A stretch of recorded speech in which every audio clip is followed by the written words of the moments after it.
Natasha Piri. Now, Natasha's the one who's really got her ear to the ground to find out what's happening perhaps behind the scenes. And what I'm hearing is, I don't know if you have got the IFP president with you that you're going to be chatting to or not. Sorry, Natasha, I don't know if I've got my channels mixed here, but let me throw it to you. You'll be able to let us know what's happening. Well, thank you so much, Leanne. You're quite right. We are joined by the IFP president, Mr. Velenkosini Hlabisa.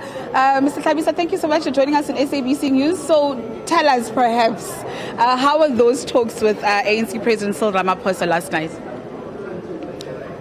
Thank you very much, and good morning to the people of South Africa this day.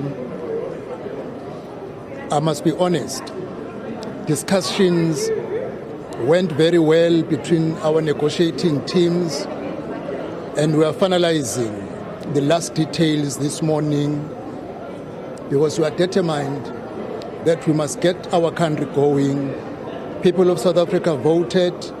They want a new government in place that will start addressing their problems. So I'm confident by the time when the parliament sits, all the logistics for today will have been covered.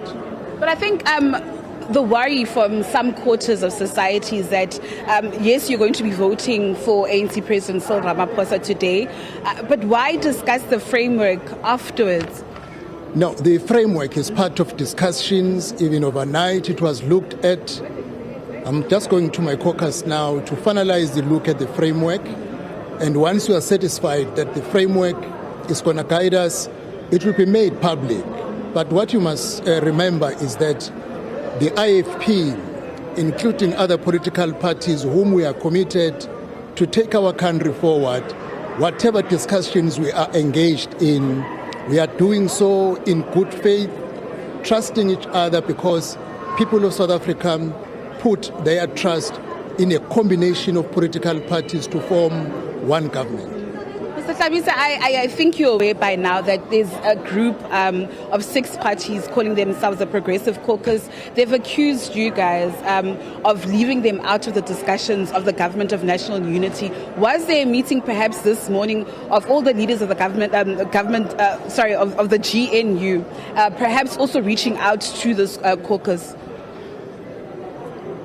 The truth is, some political parties openly expressed that they cannot work with so and so and so and so.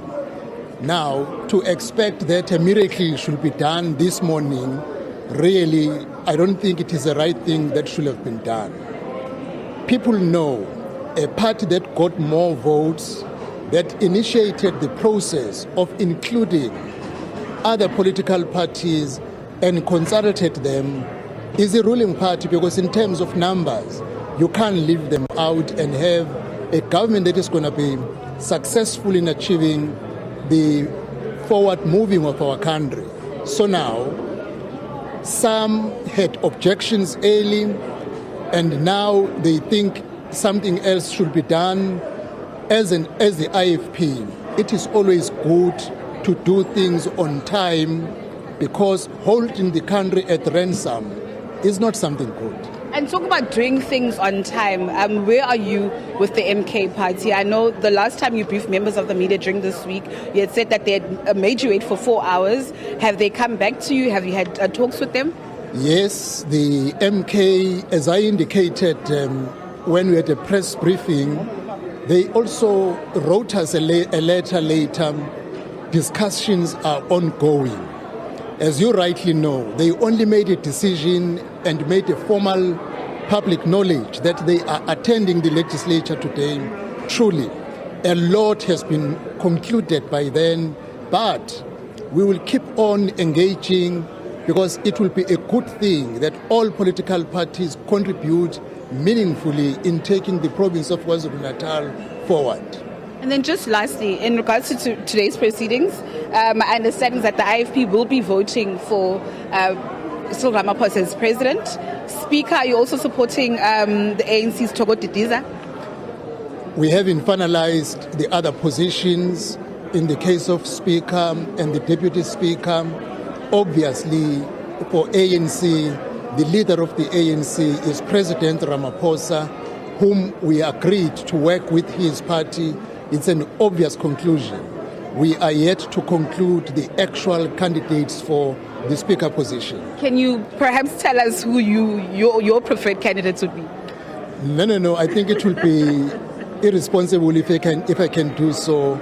We rather wait for the right time for the candidates to be disclosed. Mr. Hlabisa, thank you so much for your time. We'll catch up with you later on. Of course, Mr. Velenkosini Hlabisa, the Leanne of the IFP, saying that it is a given. Of course, they will be voting for Cyril Ramaphosa as president. And of course, in terms of the other positions of Speaker and Deputy Speaker, we'll actually know when proceedings actually get underway. With that said, it's back to you.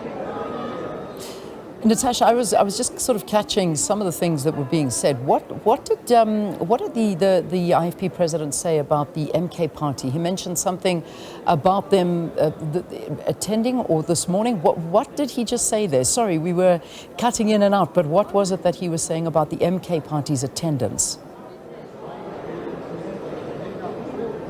Well, you would remember, Leanne, that earlier on this week when he had that media briefing in KZN, he did indicate that they were actually supposed to meet with, the MK party. And of course, the MK party actually made them wait for 4 hours. The spokesperson of the IFP, Mr. Mkhululeko Hlengwa, had to wait, but they did not pitch. But he also just did indicate that they had actually written a letter to them as the IFP. And of course, that window or that door of actually talking is still open for them. He had also indicated, Mr. Hlabisa had also indicated that some members of the MK party in KZN or in the KZN legislature will be present today in that legislature. Remember, across various legislatures, the MK party had indicated that they would not be attending those various sittings. The MK party, remember, had tried to interdict today's first sitting and said that 58 members of Parliament would not be attending.